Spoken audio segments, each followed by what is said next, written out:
Bueno, muy buenas tardes a todos en esta nueva sesión del curso ¿Qué podemos aprender de estas grandes personalidades? Hoy, aunque seamos poquitos todavía, yo supongo que ya se va a ir incorporando otro grupo de gente a medida que pasen los minutos, vamos a trabajar sobre una de las personalidades más atrayentes, más atractivas de finales del siglo XX y de comienzos del siglo XXI, porque falleció en el año 2011.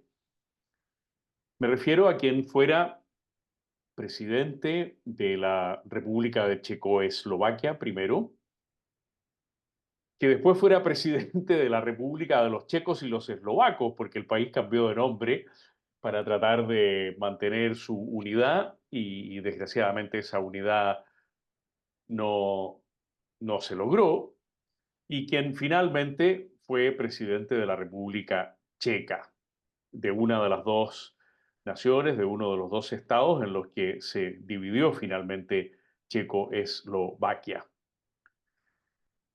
Vamos a hablar un poquito de la biografía de Václav Havel que ustedes tienen ahí. Espero que les haya llegado el mismo guión que vamos a ir viendo en pantalla, que muy gentilmente la Valeria va a ir moviendo a medida que avancemos, para conocer algo de la vida de este hombre tan extraordinario al que se invitó a Chile y quien estuvo en nuestro país como jefe de Estado, pero que desgraciadamente en tiempos del gobierno del presidente Frei Ruiz-Tagle, su presencia fue absolutamente minimizada, no se le quiso dar ninguna relevancia por la categoría de gran pensador y estadista, digamos, del mundo conservador al que él perteneció. Seguramente a él no le gustaría esta palabra, pero uno lo puede perfectamente bien evaluar en esos términos.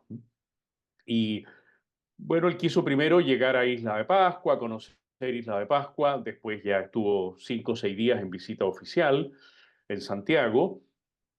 Yo recuerdo que le había dicho a mis alumnos, les cuento esto antes de entrar en la biografía, que seguramente iba a haber un gran acto en el campus San Joaquín de la Universidad Católica donde íbamos a poder conocer al gran Václav Havel, porque me acordaba de que había habido un acto muy espectacular para el Dalai Lama.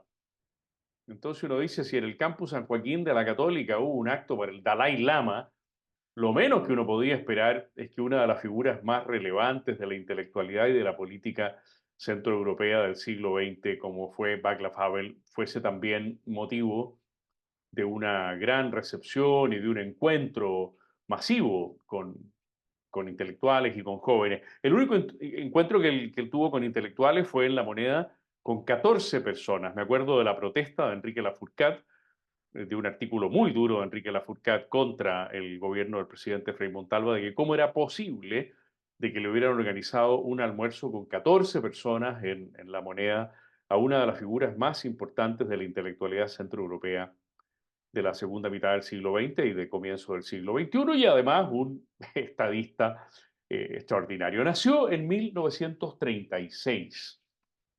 La suya era una familia, en términos marxistas, burguesa, en términos cristiano-occidentales, de clase media alta, de sectores perfectamente acomodados, emprendedores, y eso significó que, como ya sabemos, a partir de 1948, el Partido Comunista Checo dio un golpe de Estado en Checoslovaquia estrictamente, desplazó al gobierno checo de la posguerra y se quedó con el poder completo entre 1948 y la caída del muro en 1989. Fueron 41 años de dominación del Partido Comunista Checo sobre ese país, sobre Checoslovaquia, como se llamaba.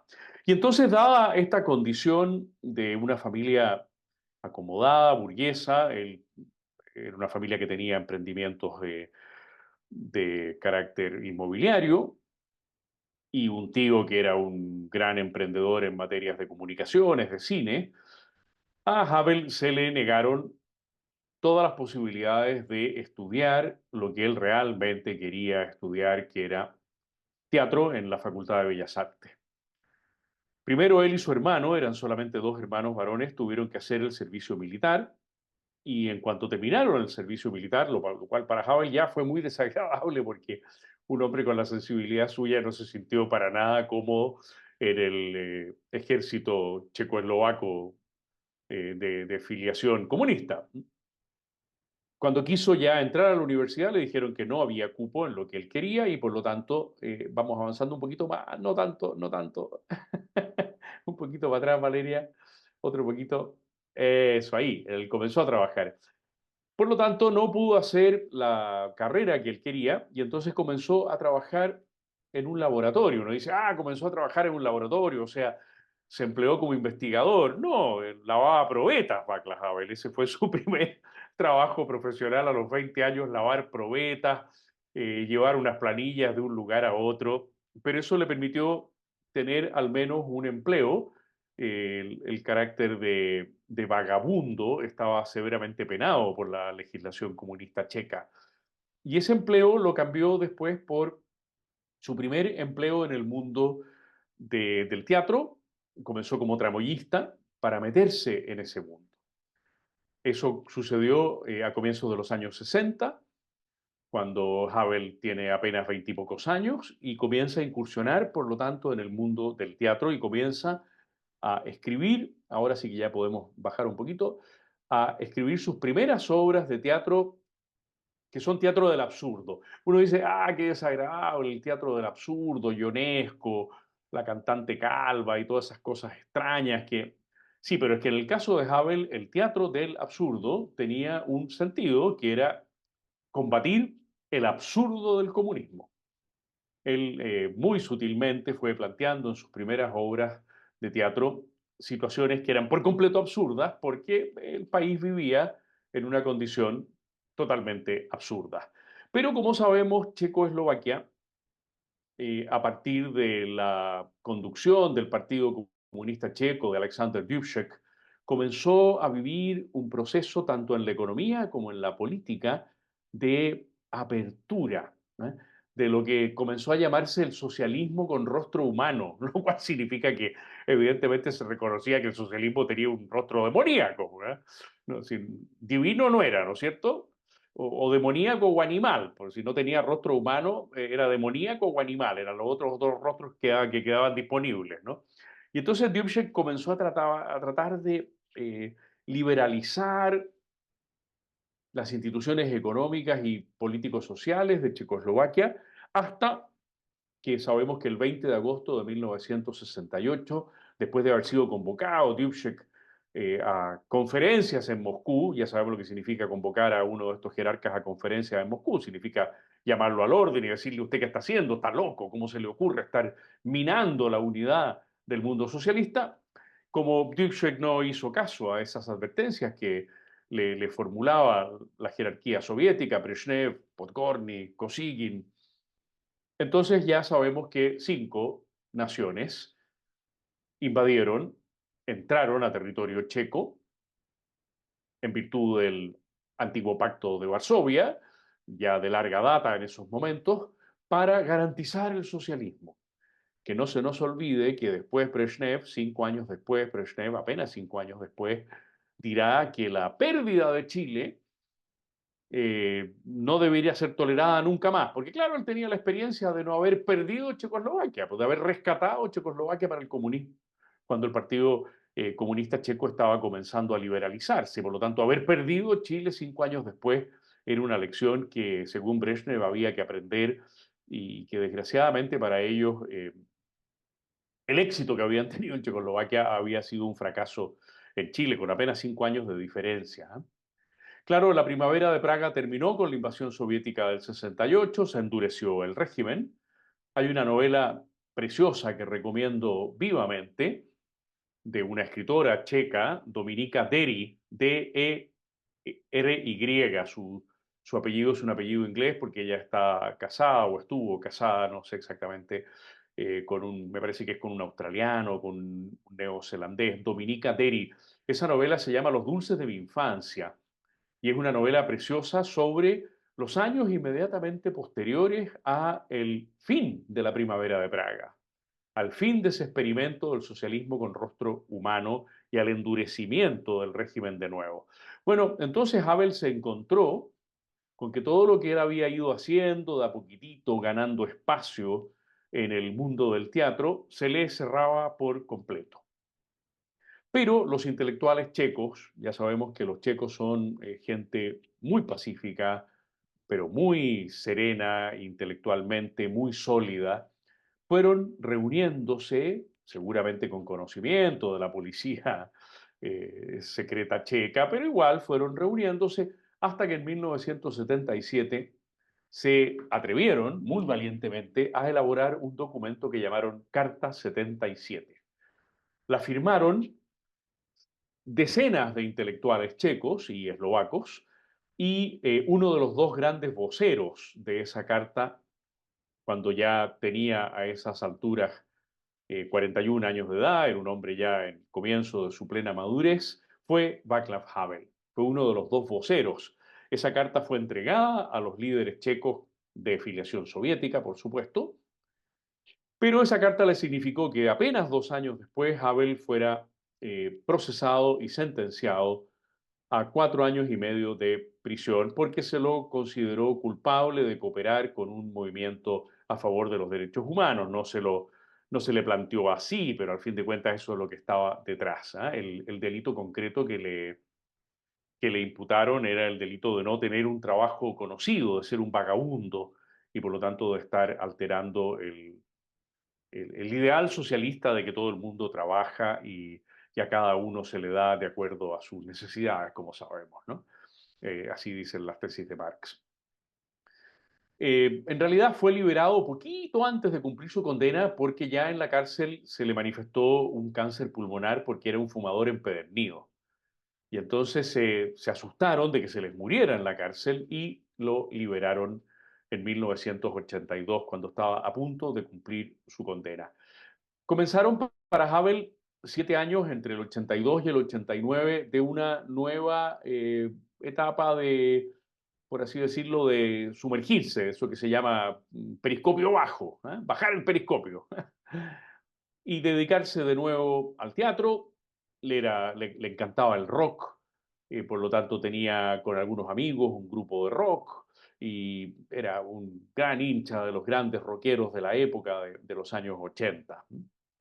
Pero él seguía muy atento los acontecimientos de su querida patria y por lo tanto, cuando en el verano de 1989, en el verano europeo, junio, julio, agosto de 1989, se produjeron esos increíbles acontecimientos de los jóvenes alemanes orientales que se instalaron en las embajadas de Alemania Oriental en distintos países para exigir que se les permitiera pasar a Alemania Occidental.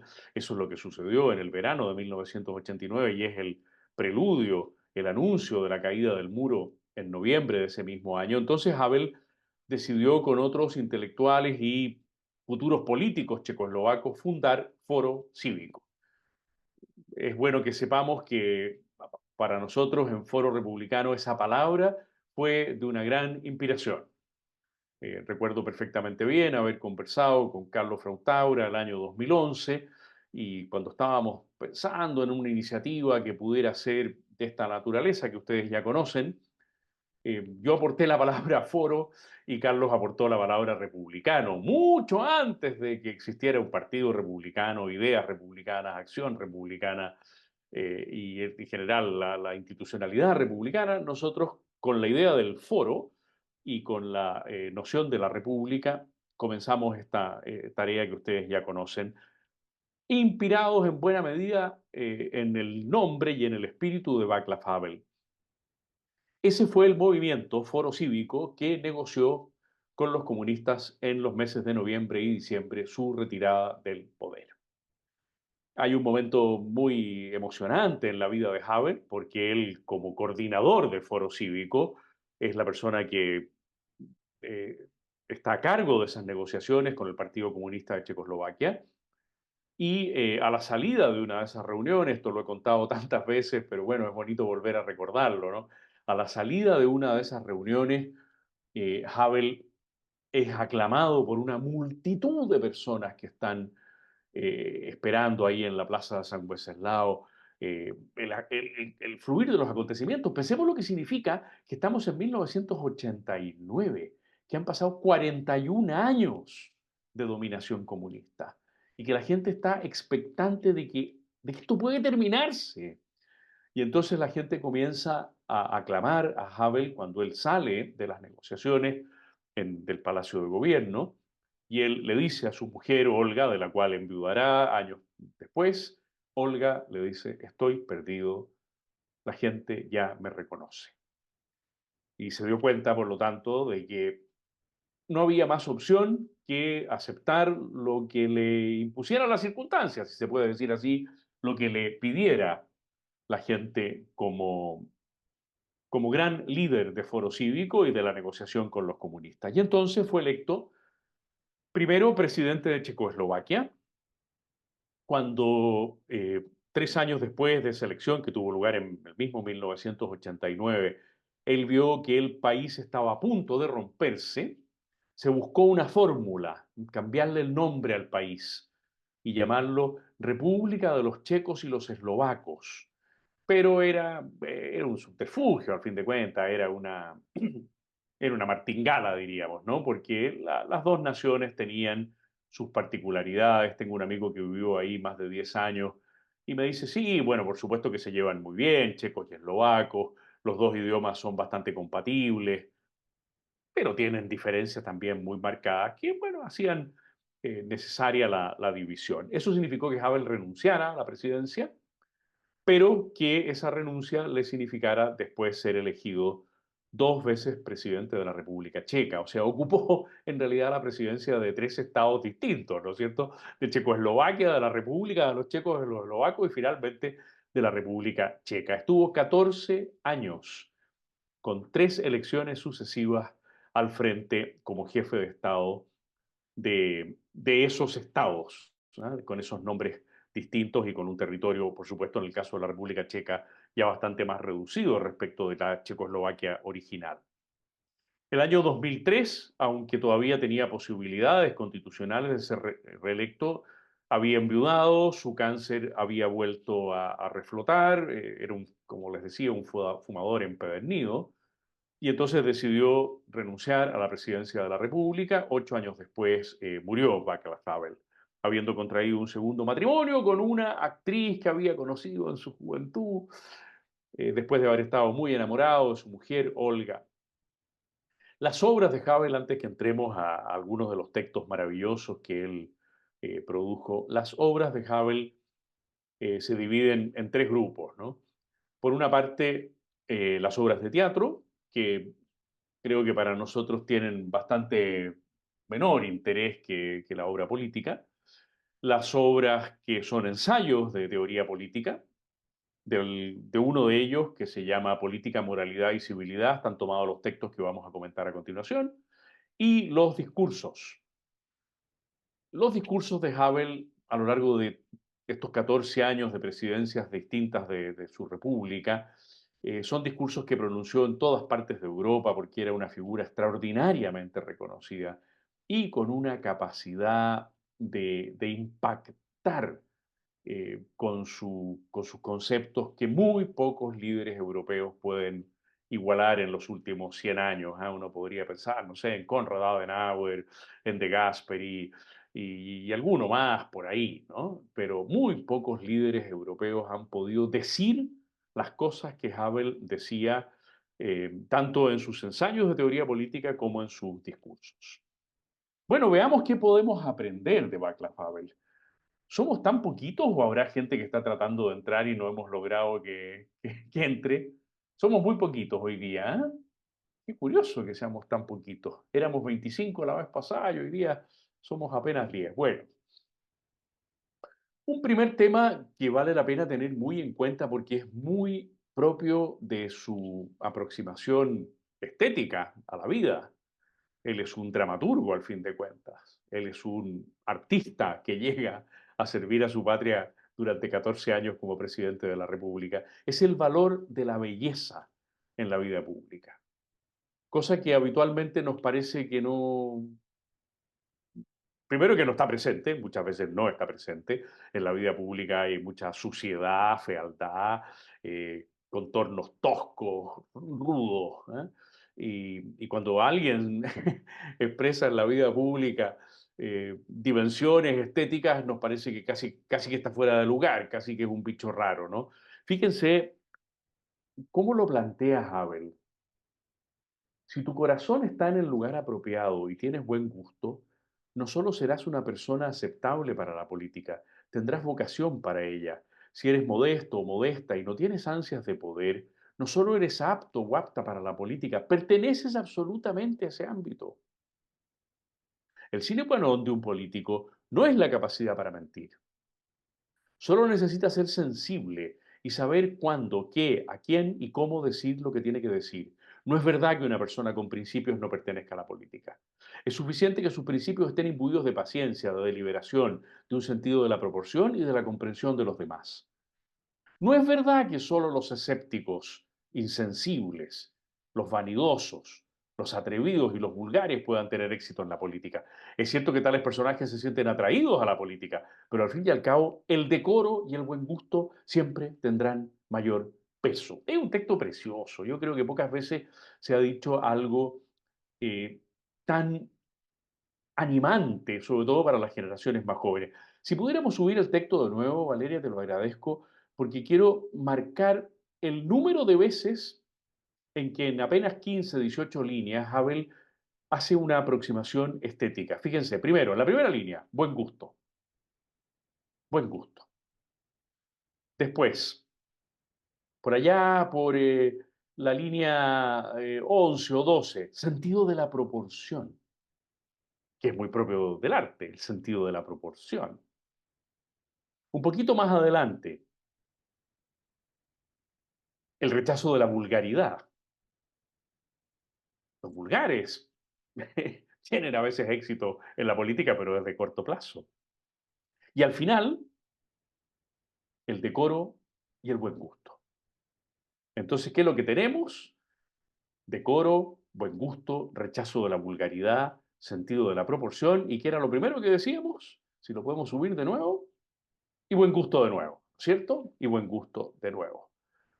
Bueno, estos elementos son dignos de ser atesorados por nosotros que queremos estar en la vida pública y algunos estaremos más en la educación, otros estarán más en las comunicaciones, otros estarán más directamente en la política, otros estarán en ese mundo social de las ONG, pero a todos nos tiene que llamar, y lo hemos de aprender por lo tanto, este mensaje de Havel del decoro, del buen gusto, del sentido de la proporción, del rechazo de la vulgaridad. Ok, sigamos a una segunda gran lección de Havel, que es la dimensión moral de la política.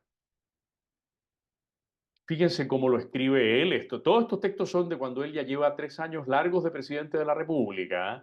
Estos no son textos escritos en una cómoda oficina de profesor universitario. Son textos escritos desde el gabinete del presidente de la República, ¿ah? Del famoso palacio presidencial en Praga, del castillo, el famoso castillo de Praga, donde, cosa que además fue muy notable porque cuando él llegó al castillo se encontró con que era espantoso el mal gusto comunista.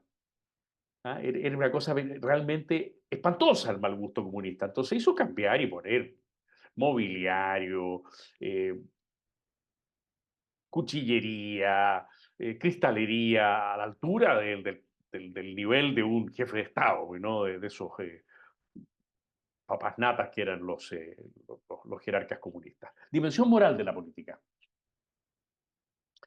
La política genuina, la política que merece llamarse así, la única clase de política cuya práctica estoy dispuesto a dedicarme, es simplemente una cuestión de servir a los que nos rodean, de servir a la comunidad y de servir a los que vendrán después de nosotros, a los del entorno más inmediato, al común y al futuro.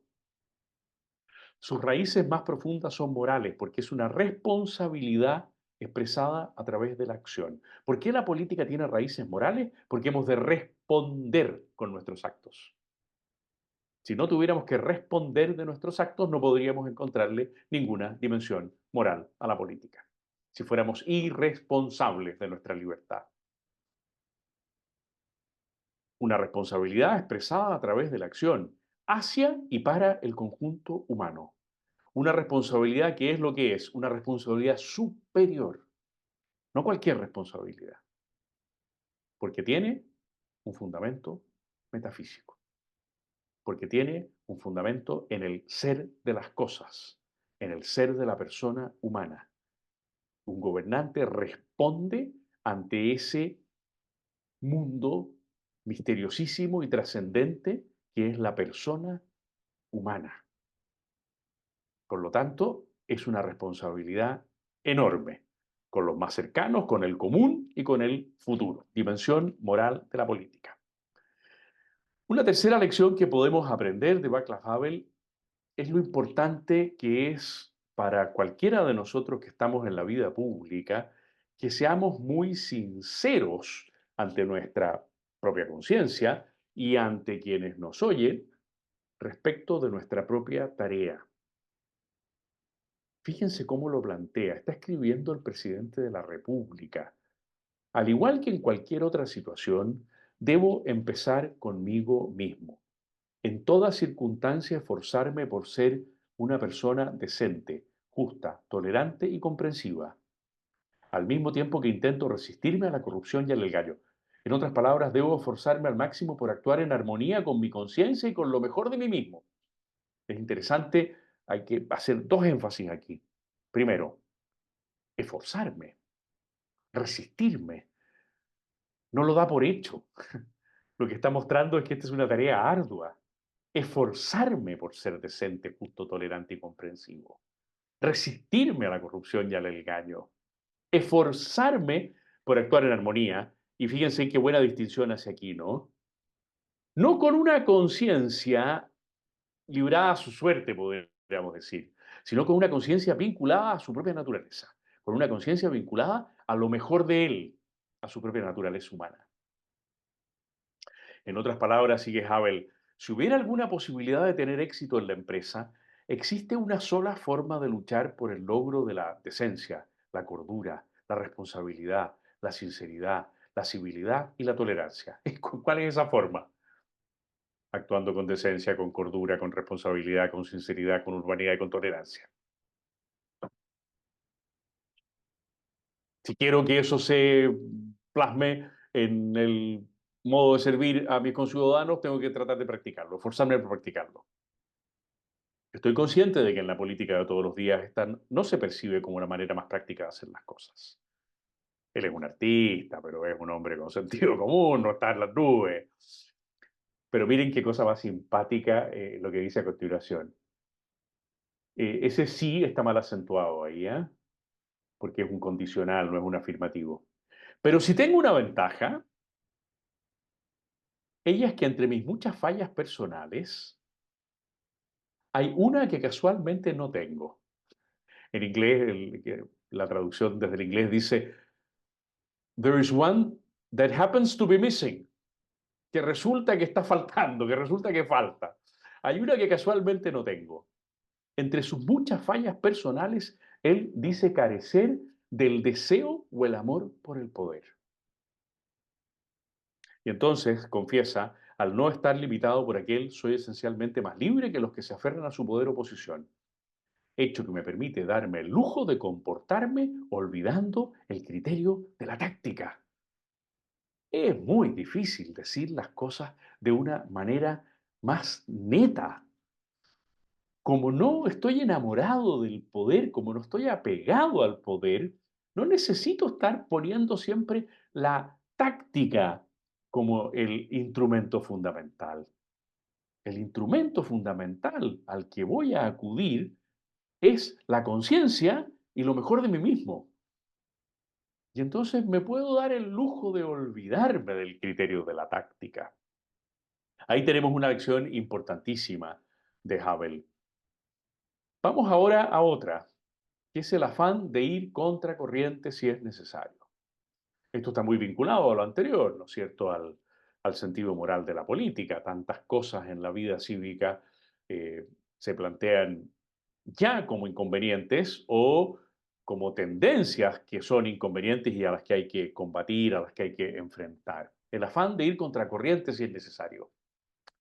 Escribió Havel: si hablo aquí sobre mi programa político, o más precisamente de mi programa civil, qué interesante que él haga esta distinción entre política y civilidad, ¿eh? Como que la civilidad fuera más que la política, y lo es, por supuesto. Si hablo sobre mi concepto de la clase de política y valores e ideales por los cuales quiero luchar, ello no quiere decir que acaricio la esperanza ingenua de que algún día esta lucha llegue a su fin. No, no vayan ustedes a pensar de que yo soy uno más de esos iluminados que creen que con 10 años de ejercicio del poder, no. Un paraíso sobre la tierra en el cual todo el mundo ame a todos los demás y cada persona sea trabajadora, educada y virtuosa, en que la tierra sea floreciente y todo sea dulzura y luz, en armoniosa resonancia para la satisfacción de Dios, un mundo así jamás existirá. Listo. Cortemos la tonterita, podríamos decir. Por el contrario, el mundo ha tenido sus peores experiencias con los pensadores utópicos que prometieron todo eso. Que prometieron un paraíso en la tierra, que le prometieron a la gente que iban a ser felices por completo, que todo sería floreciente, dulzura, luz. La maldad se quedará con nosotros. Nadie jamás eliminará el sufrimiento humano. El escenario político siempre atraerá a aventureros y a charlatanes irresponsables y ambiciosos. Y el ser humano no dejará de destruir el mundo. Con respecto a este punto no me hago ilusiones. Tiene ese escepticismo fundamental del conservador, que le pone todo el empeño posible a las cosas, pero que al mismo tiempo sabe que el éxito va a ser parcial, pues, relativo, que tiene que creerse el cuento, pero no la historia completa. Hasta por ahí nomás se cree el cuento el conservador. Y sigue Havel, con acentos que, como ustedes van a ver, si lo podemos avanzar un poquito, Valeria, hasta el millón y nadie. Gracias. Con acentos que son bastante agustinianos. ¿Ah? Ni yo ni nadie ganará esta guerra de una vez por todas. A lo más podremos ganar una batalla o dos y ni siquiera eso está asegurado. Sin embargo, sigo creyendo que tiene sentido luchar con perseverancia. La batalla se ha estado librando durante siglos y continuará. Esto lo esperamos durante los siglos venideros. Hay que hacerlo por principio porque es lo correcto. O si ustedes prefieren, porque Dios quiere que así sea. Es una batalla eterna y sin fin, librada por gente buena, y miren el toque de humor que pone a continuación, entre quienes me incluyo más o menos, contra gente mala, por gente honrada contra gente deshonesta, por las personas que piensan en el mundo y en la eternidad contra las personas que solo piensan en sí mismas y en el momento presente. Y aquí viene el acento agustiniano, ¿no? El acento de la ciudad de Dios, de la Civitas Dei. Dos hombres construyeron dos ciudades. La lucha sucede en el interior de todos. Es lo que hace que una persona sea persona y la vida vida. Estimados, está escribiendo el presidente de una república, no el rector de una universidad, no el profesor titular de filosofía, del derecho, no el teólogo de la casa papal. Y se atrevió a escribir esto. Así que cualquiera que afirme que soy un soñador que espera transformar el infierno en el cielo está equivocado. Me hago pocas ilusiones, pero siento que tengo la responsabilidad de trabajar por las cosas que considero buenas y correctas. No sé si podré cambiar ciertas cosas para mejor o no lo conseguiré en absoluto. Los dos resultados son factibles. Y esta última frase es muy conmovedora, ¿no? No es original, pero es muy conmovedora que la diga un presidente de la República. Solo hay una cosa que no estoy dispuesto a admitir, que no tenga sentido esforzarse en una buena causa. Creo que estos párrafos que ustedes tienen ya en sus computadores, en sus manos, son para ser pensados, difundidos, comentados, porque son al fin de cuentas de una grandeza dentro de su sencillez, ¿no? Dentro de su realismo, que pocas veces podemos leer. Bueno, y después nos acercamos a, si lo puedes subir hasta la exigencia, eso, gracias Valeria. Nos acercamos a la exigencia de la conciencia en la toma de decisiones. Claro, tomar decisiones en política puede hacerse a partir del dato técnico, puede hacerse a partir de la conveniencia electoral, puede hacerse a partir de la intuición genial. Es bueno tener buena intuición, es bueno tener en cuenta eh, cómo conseguir los votos, es bueno saber de dónde salen los datos técnicos, pero lo más importante y lo que puede modificar todo lo anterior son las exigencias de la conciencia en la toma de decisiones. Fíjense cómo lo plantea Abel. No existe un conjunto dado de instrucciones sobre cómo proceder. Un estado moral e intelectual no puede establecerse por medio de una constitución o mediante la ley, ni por medio de instructivos, sino solamente mediante una labor compleja, de largo aliento, que no termina jamás, que involucra la educación y la autoeducación. Eso que él decía respecto de sí mismo, ¿eh? De cómo me tengo que esforzar, de cómo tengo que rechazar. ¿Qué es lo que se necesita? La consideración responsable y ágil de cada paso político, de cada decisión. Fíjense qué bonita la contraposición de estas dos palabras, ¿no? Responsabilidad, claro, viene a recordarnos que hay que meditar muy en serio todo, porque nos va a pasar la cuenta, que no se lanza uno a cualquier aventura porque me puedo equivocar y me va a pasar la cuenta a mí y además puedo dañar a los demás, pero que al mismo tiempo que tiene que tener agilidad la decisión política. No puede el gobernante decir, por favor, deme 6 semanas para pensarlo. No, no, algunas veces, ¿no es cierto? Lo solía decir Metternich, es urgente no hacer nada, decía Metternich, ¿eh? Una de sus frases favoritas. Es urgente no hacer nada, pero en general es urgente hacer algo. De vez en cuando nomás es urgente no hacer nada. Responsabilidad y agilidad. Un constante énfasis sobre la deliberación moral y el juicio moral. La sostenida autorreflexión y autoanálisis, un repensar sin fin de nuestras prioridades. Y esto no es simplemente algo que podamos declarar o enunciar, es una manera de llevar adelante las cosas. Exige la valentía de infundir aliento moral y motivación espiritual en todo. Buscar la dimensión humana de todas las cosas. Y entonces aquí vienen esos elementos que comentábamos, la ciencia, la tecnología, la pericia, el profesionalismo, no bastan. Son necesarios, pero no bastan. Condición necesaria, pero no suficiente. Algo más es necesario. Para hablar en términos simples, lo que se necesita podría llamarse espíritu, o sentimiento, o conciencia. A esta altura ustedes se preguntarán, y con esto termino yo estas breves reflexiones sobre... Ah, no, perdón, me queda un último párrafo todavía, perdón, lo dejé para el final. Pero me quedan dos cosas. Se me había olvidado que había cambiado el orden. Por lo tanto, mi reflexión final viene en unos minutos más. Después, Camel se somete al escrutinio público. No tiene ningún problema de decir, pásenme la cuenta.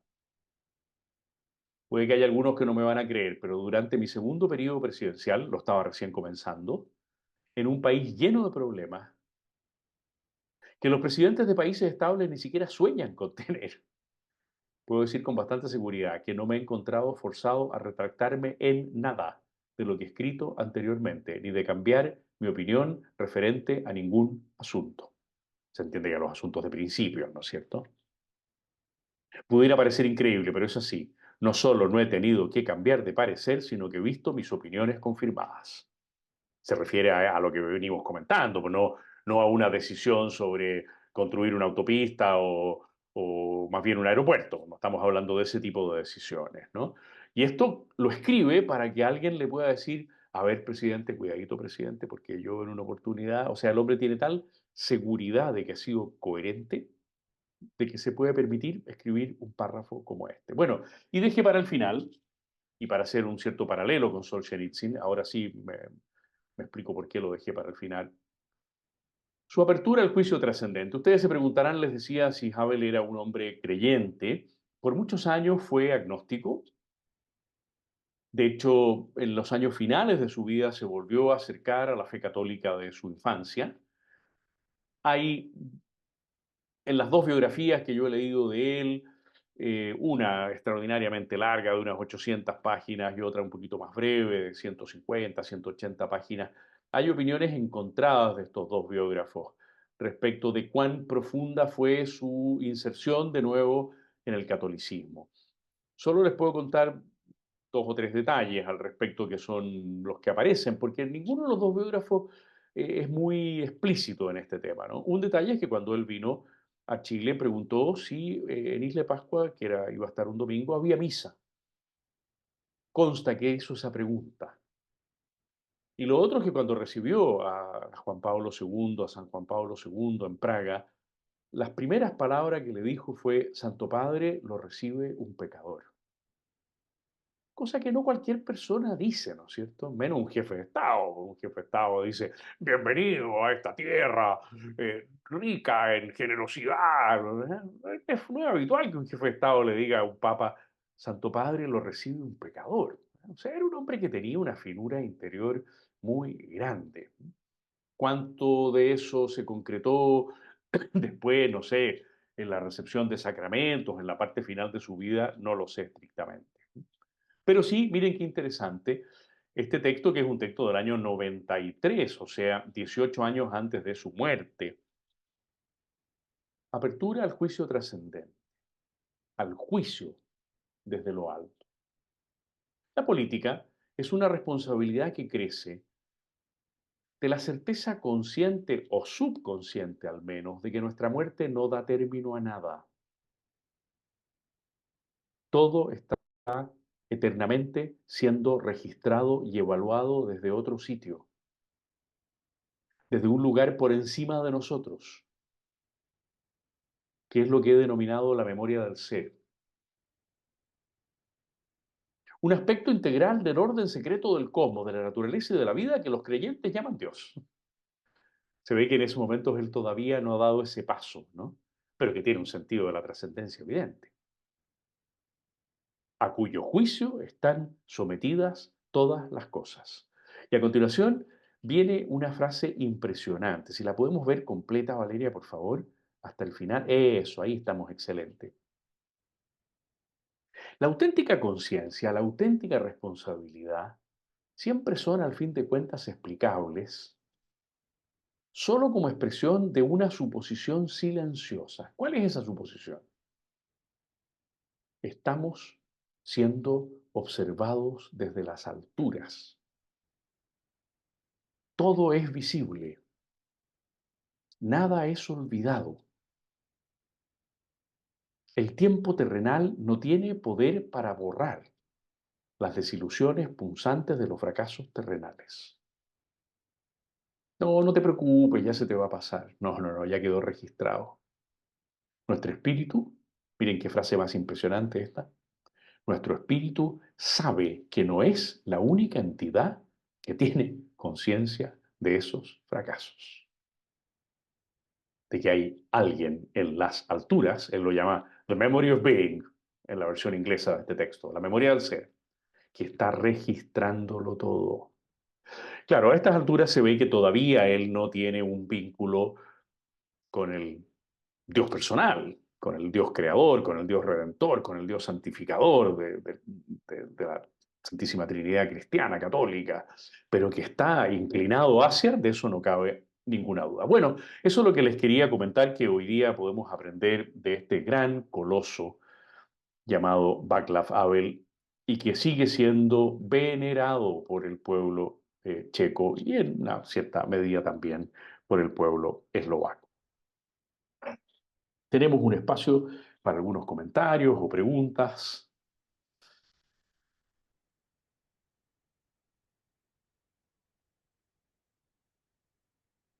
espero que les haya gustado conocer más, seguramente algunos ya lo conocían, conocer más de este hombre excepcional. Patricio, Hola, muchas gracias, Gonzalo. Gracias. Un abrazo, Pato. Igualmente. Mira, es encuentro muy, muy, muy impresionante lo que mostraste, digamos, de este presidente, podríamos decir, porque ni siquiera es un artista ya, porque ya es este presidente.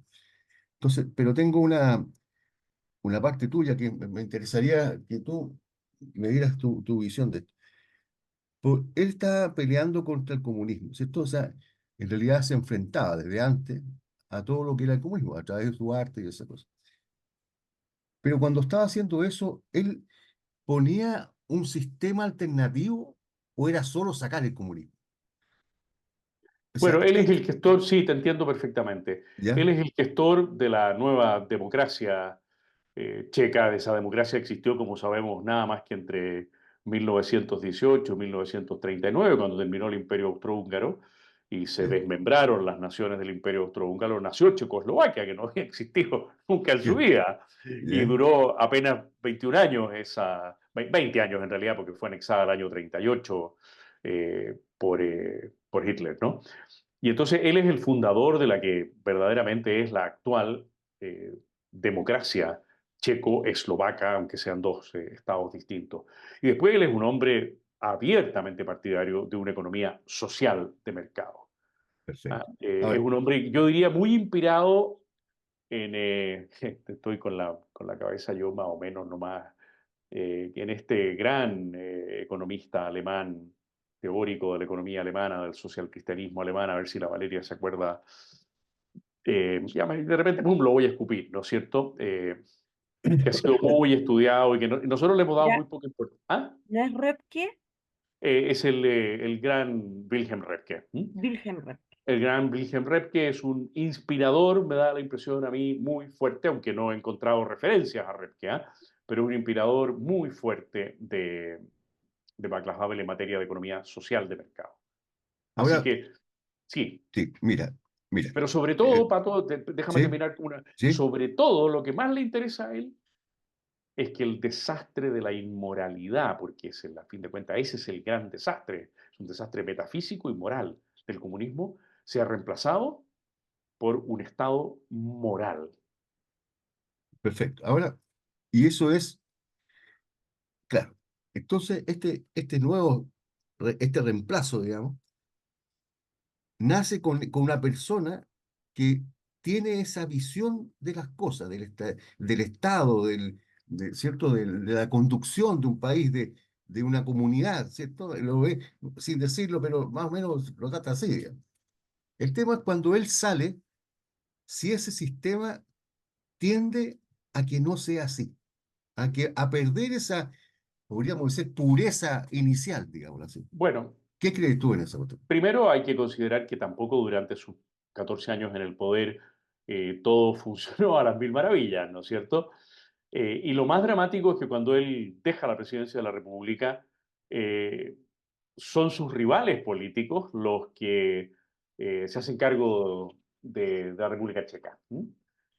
No es, por así decirlo, el grupo de sus grandes seguidores quienes continúan esa tarea de inmediato.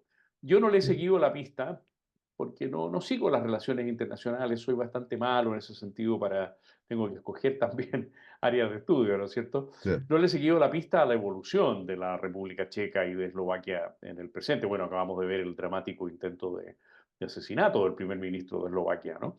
¿Eh? Pero me da la impresión de que las bases que Havel puso de una democracia con sentido moral y de una economía social de mercado, dentro de los vaivenes propios de estas naciones, se han logrado mantener, ¿no? Ahora, también hay que considerar que los checos son los primeros consumidores del mundo de cerveza per cápita, así que eso no Sí, garantiza no, no necesariamente le entiendo. Claro, el claro. éxito de las instituciones políticas y morales. Si hay alguna pregunta más o comentario más,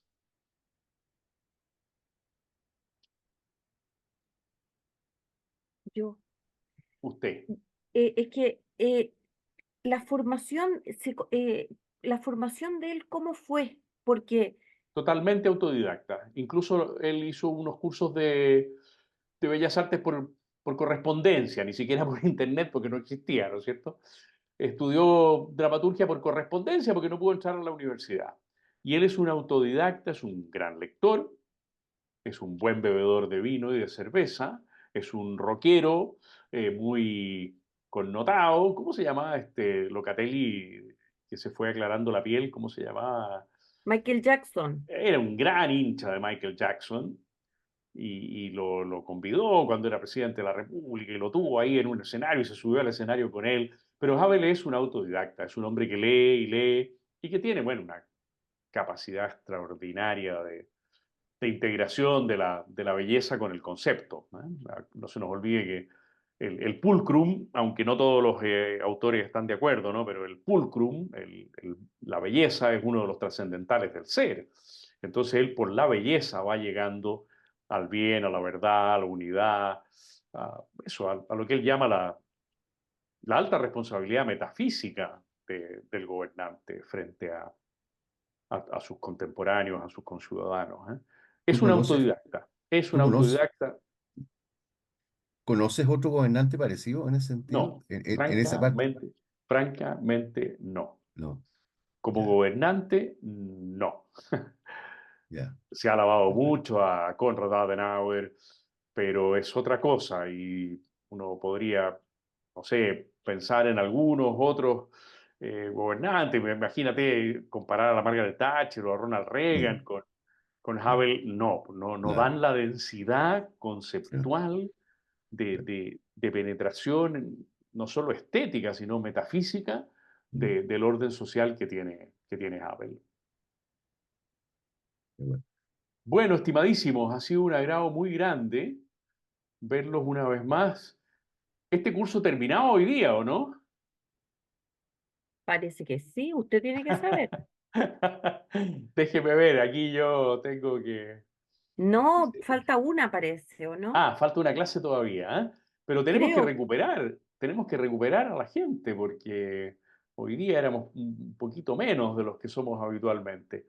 Bueno, los animo entonces a que estén en la última sesión, mediten estos textos en el sentido de vean cómo se pueden llevar a la práctica en la acción pública en Chile, difúndanlos todo lo posible y nos veremos el jueves próximo entonces. No, no me toca a mí la clase, pero estaremos ahí haciendo fuerza para que todo salga muy bien.